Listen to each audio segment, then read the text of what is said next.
एक संतों की टोली इन्हीं दक्षिण भारत की कथा है। भ्रमण करते हुए श्री रंगनाथ भगवान का दर्शन करने के लिए जा रहे थे। तभी मार्ग में एक नगर पड़ा और उस नगर में आकर के संतों ने वहां के लोगों से पूछा कि यहां कोई परम वैष्णव हो जिसके यहां जाकर के हम भोजन प्रसाद आदि पा सकें। तो किसी ने मार्ग बता दिया, बोले वहां एक परम वैष्णव रहते हैं, उनके यहां चले जाओ। परंतु उस परम वैष्णव के घर के ठीक सामने एक वैश्या रहती थी। तो संत जन गलती से उस वैश्या के यहां चले गए और वैश्या का घर भी ऐसा था कि लग ही रहा था कि परम वैष्णव का। बाहर तुलसी का पौधा लगा हुआ था, गौशाला बनी हुई थी, गोबर का चौका लगा हुआ था, दिए जल रहे थे, सुंदर चौक पूरे हुए थे। संतों ने सोचा कि यही वो वैष्णव है जिसके लिए हमको बोला गया है। वैष्णव सब उस वैश्या के यहां चले गए और वैश्या के यहां जाकर के बैठ गए। उसके आंगन में बैठ करके कोई चिमटा निकाल करके कीर्तन करने लगे, करताल बजाने लगे। एक संत जो है वो सुंदर लकड़ियां प्रज्वलित करके टिक्कर आदि की शुद्ध करने लगे। पहले संतों को आज्ञा नहीं लेनी पड़ती थी घर वालों से कि हम बैठें कि नहीं। आप लोग कभी पुराने शहरों में जाएंगे, वैसे तो आपका भाग्यनगर भी बहुत पुराना है, परंतु विशेष रूप से आप राजस्थान की तरफ जाओ या उत्तर प्रदेश में जाओ, पुराने शहरों में आप देखेंगे पुराने घरों में एक चीज मिलेगी आपको। जो मुख्य द्वार है ना, मुख्य द्वार के पास में बैठने का स्थान बना होता है और वहां एक प्याऊ भी रहती है। पहले प्याऊ होती थी, नहीं तो जल की एक टोंटी होती है कि अगर कोई राह गिर जाए तो यहां बैठ करके आराम भी कर सकता है, पानी भी पी सकता है। और वहां एक खिड़की भी होती थी कि अगर उसको भूख लगे तो वो मांग भी सकता है। आजकल तो सिक्योरिटी गार्ड गाड़ी नहीं लगाने देते, घर के बाहर वो बोर्ड लगा रहता है। पहले अच्छे जय श्री कृष्ण लिखा रहता था, हरीश शरणम लिखा रहता था, अब तो बी अवेयर ऑफ डॉग्स, काट सकते हैं आपको, दूर रखिएगा, आप कैमरे की नजर में हो। आदमी बेचारा भाग ही जाता है, बोले यहां नहीं रुकना। बदल गया है संसार। अब हम आपको क्या कह रहे हैं, हमारे खुद के घर के बाहर भी अब जगह तो नहीं है, पहले थी। हम जहां निवास करते वहां पहले प्याऊ थी बाहर, फिर वो अतिक्रमण हुआ सरकार का, रोड लंबी चौड़ी करने, तो उसमें वो सब टूट टाट गया, पहले था। तो संतों को पहले आज्ञा नहीं लेनी पड़ती थी, जहां मन होता था उस घर के बाहर चिमटा गाड़ करके बैठ जाते थे, बनाते पाते प्रेम से। वैश्या ने जब अपने कक्ष में से देखा चिमटा की आवाज आ रही है, मंजीरे बजा रहे हैं, ढोल बज रहे हैं, बाहर आकर के देखा तो बहुत सारे संत वहां बैठ करके कीर्तन कर रहे थे। वैश्या बोली मेरे भाग्य खुल गए, मेरे आंगन में, मेरे द्वार पर इतने सारे संत आ गए। अब उसको यह चिंता होने लगी, संभवतः इनको पता नहीं है कि मैं कौन हूं। मेरा दायित्व बनता है, मैं ऐसी चोरी नहीं करूंगी कि ये लोग यहां भजन कीर्तन करते रहें, अपनी प्रसादी मुझको देते रहें और मैं चोरी चुपके इनके भजन सामग्री और इनके प्रसाद से अपने आप को शुद्ध करती रहूं। मेरा दायित्व बनता है, मैं सच्चाई बता दूं। वो निकल करके घर से बाहर आई तो सब संत बोले ओहो सेठानी जी आई होंगी, कोई वैष्णव की पत्नी आई हैं। सबने आशीर्वाद दिया, सबके चरण छू रही थी, सब उनको छूने भी दे रहे थे, सब सिर पे हाथ धर रहे थे, सौभाग्यवती भव। अंत में जब सबको प्रणाम करके सब बोले कैसी हैं आप, और सेठ जी कहाँ हैं, हम लोग अयोध्या से जा रहे हैं दक्षिण में रंगनाथ भगवान के दर्शन, तो हम रुक गए यहाँ पे। आप रुक गए, बड़ी कृपा, लेकिन मैं आपसे कुछ कहना चाहती हूं। सब बोले बोलिए। देखिए घर में अंदर आने के लिए मत बोलिएगा, हम भारी ठीक हैं। बोले नहीं बात तो सुन लीजिए हमारी। बोले बोलो। निश्चित ही आप लोग ये सोच करके आए होंगे कि मैं एक परम वैष्णव हूं, परम भक्त हूं, पर ऐसा कुछ भी नहीं है।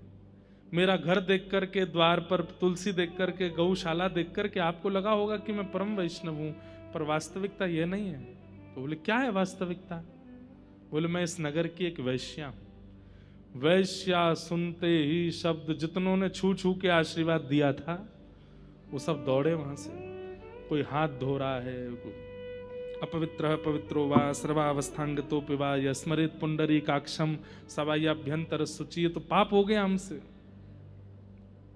अपने चिमटा उठाने लगे, अपने ढोल ताशे सब जो कीर्तन की सामग्री, चूल्हा बुझाने लगे। बोले यहां तो प्रसाद ही नहीं पाना है। राम राम हम कहां आ गए। लेकिन उस संतों के जो मुखिया थे वो नहीं उठे। उन्होंने मन में विचार किया, व्यक्ति का सबसे बड़ा सद्गुण क्या है? अपने अवगुण को स्वीकार करना, ये सबसे बड़ा सद्गुण है। और व्यक्ति का सबसे बड़ा दुर्गुण क्या है? अवगुण होते हुए भी उसको स्वीकार ना करना। ये स्वीकार कर रही है। क्या हम लोग साधु केवल इसलिए बने कि पवित्रों के यहां ही जाएंगे? क्या हम साधु इसलिए बने कि वैष्णवों के यहां ही जाएंगे? क्या हम साधु इसलिए बने जिनका आचार विचार पवित्रीकरण है, केवल वही उन्हीं पर ही कल्याण करना? अरे वो पहले से ही पवित्र है, उन पर क्या कल्याण करना? कल्याण तो उस पर करना है जो अपवित्र अवस्था में है। नहीं उठे। सबने कहा गुरु जी चलो यहां से। बोले मैं नहीं जाऊंगा, तुमको जहां जाना हो जाओ, लाली मैं यहीं रहूंगा, तेरे द्वार पे ही बैठूंगा। और सुन, तेरी अगर इच्छा हो ना तो स्नान ध्यान करके प्रसाद बना के लाएगी, वही पाऊंगा। मेरे ठाकुर जी भी वही पाएंगे। आधी जमात के संत तो वहां से चले गए। बोले बाबा की बुद्धि खराब हो गई है, ऐसे के हाथ से पाएंगे। पर जो सेवक थे वो नहीं गए, रुक गए। उसको वह सुख दे दिया जिसकी वो कभी कल्पना भी नहीं कर सकती थी। 2-3 दिन हो गए, संतों ने कहा अब हमको आज्ञा दो, अब हम जाएंगे। तो वो आई बाहर और आकर के कहा, मैंने जीवन भर अपने शरीर का विक्रय किया है, पर अब इन 3 दिनों में मेरे मन में इच्छा हुई है कि मैं इतना, मेरे पास धन है, मुझे कुछ नहीं चाहिए, बस मुझे चाहिए कि मैं अपना कल्याण कर लूं। मुझे ऐसा लगता है कि शराबी व्यक्ति अपना कल्याण कर लेता है सुधर करके, मांस आदि खाने वाला व्यक्ति अपना कल्याण कर लेता है सुधर के, चोर व्यक्ति चोरी छोड़ करके कल्याण कर लेता है सुधर के, पर वैश्या, वो वैश्या कर्म छोड़ने के बाद भी अपना कल्याण नहीं कर पाती। लोगों की नजरों में वो वैश्या ही रहती है। मैं अपना कल्याण कैसे करूं? क्या किसी शास्त्र में, किसी धर्म पुराण में कहीं पर भी हमारे कल्याण का कोई निधान नहीं है क्या? संत के नेत्रों में पानी आ गया। बोले कि कैसी बात कर रहे हैं? अरे नहीं बिटिया, तुम्हारे कल्याण का भी निधान है, सबके कल्याण। ठाकुर जी सबको इसीलिए भेजते हैं दुनिया में कि सब उनको प्राप्त कर सके। तुम्हारा भी अधिकार है। मैं क्या करूं? तो संत ने कहा मैं ऐसी बात बोलूंगा सुन करके तुम चौंक सकती हो, लेकिन तुम कर सको तो करना। बोले बता दीजिए। बोले 1 से लेकर के आज तक तुमने जितना धन कमाया है सब ठाकुर जी को अर्पित कर दो, एक भी अपने पास मत रखो। एक भी रुपया, एक भी स्वर्ण, एक भी चांदी को, जो भी है तुम्हारे पास में, एक वस्तु भी अपने पास मत रखो, सब ठाकुर जी को अर्पित कर दो। इसी वक्त तुरंत गई, जाकर के अपना जितना धन सामग्री सब इकट्ठा करके लाई, बक्सा में, परातों में, जो जो उसके पास था सब ला करके महापुरुष के सामने रख दिया। ये सब है मेरा, एक भी नहीं। अब घर भी मेरे पास, ये भी मैं साधु महात्माओं को दे दूंगी, कुछ नहीं बचेगा मेरे पास में। लेकिन लज्जा के कारण वस्त्र तो मैं धारण करूंगी, बाकी अब इसके अलावा कुछ भी नहीं है मेरे पास। संत बोले अब मुझे मत दो। थोड़ी दूर पर भगवान का, श्री विष्णु भगवान का, नारायण भगवान का बहुत सुंदर दिव्य मंदिर है। वहां ठाकुर जी पीतल का, तांबे का मुकुट पहनते हैं। इनसे जाकर के एक अद्भुत मुकुट निर्माण करो, उसमें जितने हो सके रत्न जड़वाओ, सुंदर मुकुट धारण करा दो, इन धन से जो बने। संत ने अपने हाथों से ही पूरा स्वरूप बनाया, मुकुट कैसा होगा, कहाँ मणि लगेगी, कहाँ रत्न लगेंगे, कहाँ हीरे लगेंगे, और एक दुकान पर जाकर के सारा धन लगा करके बहुत सुंदर और स्वर्ण का मुकुट बनवाया ठाकुर जी के लिए। इसके लिए 1 महीना और संत डटे रहे उन्हीं के द्वार पे। खूब नाम संकीर्तन होता, भजन होता। वो तो इतनी भावुक हो गई, वो तो बस रोती रहती है कि मुझ पर कैसी कृपा हुई है। आज मेरे जीवन का सर्वस्व ठाकुर जी अपने सिर पर धारण करेंगे और ये संत कृपा करके मेरा उद्धार कर देंगे। मुकुट बन के तैयार हो गया। संत थाल में परात में लेकर के अपने सिर पर लेकर के नाचते गाते हुए लेके जा रहे हैं। थोड़ी दूर पर वो कन्या भी चल रही है। पता नहीं क्या हुआ, महापुरुष के मन में क्या बात आई और उन्होंने उस कन्या को बुला करके कहा, अब ये मुकुट तुम धारण करो, अपने सिर पर लेकर के चलो, तुम ही पहनाना ठाकुर जी को, और मैं देखता हूं कौन रोकेगा। कोई नहीं रोकेगा, अब तुम ही धारण कराओगे। तो रोने लगी, बोले मैं इतनी अधिकारिणी नहीं हूं। बोले तुम्हारा अधिकार क्या है मैं जानता हूं, चलो। और वो बस रोती विलकती जा रही है। वहां पुजारियों ने घेराबंदी कर ली, बोले हम इसको मंदिर में घुसने नहीं देंगे, और आप महात्मा हैं तो क्या हुआ, ये मंदिर में नहीं जाएगी। उन्होंने वहां शास्त्रार्थ हो गया, और शास्त्रार्थ में उन ब्राह्मणों को हरा दिया महाराज जी ने, और कहा अब यही जाएगी और ठाकुर जी को मुकुट पहनाएगी। जैसे ही उस कन्या ने मंदिर में प्रवेश किया, उसी क्षण बस पैर रखी रही थी, उसको मासिक धर्म हो गया और वहीं रुक गई। तुरंत हाथ से नीचे थाल रख दिया और दूर जाकर के खड़ी हो गई, मैं भीतर नहीं जा सकती। और अपने भाग्य पर रोने लगी कि आज तो एक बात सिद्ध हो गई। मुझे लग रहा था कि मेरे ऊपर भी कृपा हो सकती है। आपने जब मुकुट मेरे हाथ में दिया तो मुझे लगा कि नहीं, आप नहीं, ठाकुर जी भी मुझ पर कृपा कर रहे हैं। पर अभी जो हुआ उससे ये बात स्पष्ट हो गई कि मुझे कल्याण का अधिकार नहीं है। संत के नेत्र सजल हो गए, ठाकुर जी की ओर भीतर मंदिर में देखने लगे। बोले नाथ, ये आप कैसे कर सकते हैं?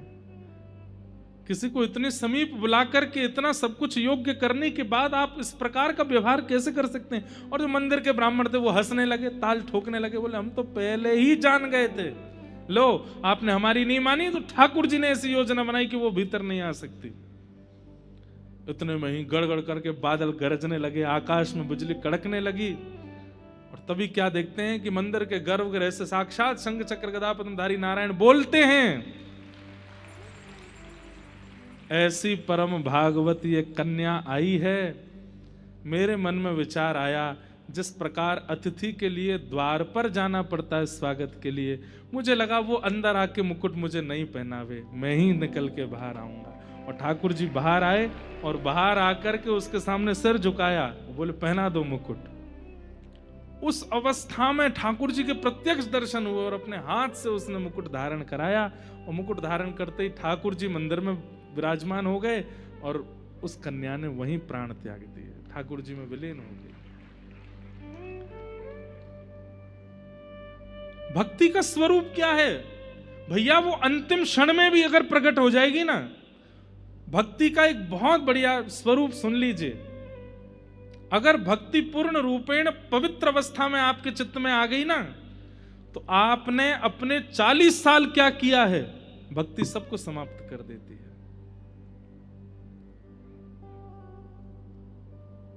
संसार में कोई ऐसा व्यक्ति नहीं है जो आपके पुराने जीवन को भुला दे। आपने पूर्व में क्या किया, आपके कभी क्रोध आएगा तो व्यक्ति गिना देगा आपको, अरे तुम जानते हैं हम सब तुमको, है ना, बोलो नहीं हमारे सामने ज्यादा। तुम्हारे दादाजी को भी देख लिया हमने, तुम्हारे पिताजी को भी देखा, सबकी पता है हमको पोल पट्टी क्या है, इसलिए बनो नहीं ज्यादा हमारे आगे। पर ठाकुर जी का इस स्वरूप है कि भक्ति का मार्ग अपना करके जब कोई ठाकुर जी के सन्मुख जाता है ना, ठाकुर जी के सामने जाके वो व्यक्ति कहता है, नाथ मुझसे आज से इतने साल पहले एक अपराध हुआ। ठाकुर जी बोले कब? मैं तो भूल गया, मुझे तो याद ही नहीं है। भक्ति क्या करती है? जब भक्ति व्यवस्थित होकर के जीवन में आती है, व्यक्ति के द्वारा किए गए पूर्व के अपराधों को नष्ट, ध्वस्त और अंतर्ध्यान कर देती है। ठाकुर जी को दिखता, इतनी सुंदर है भक्ति।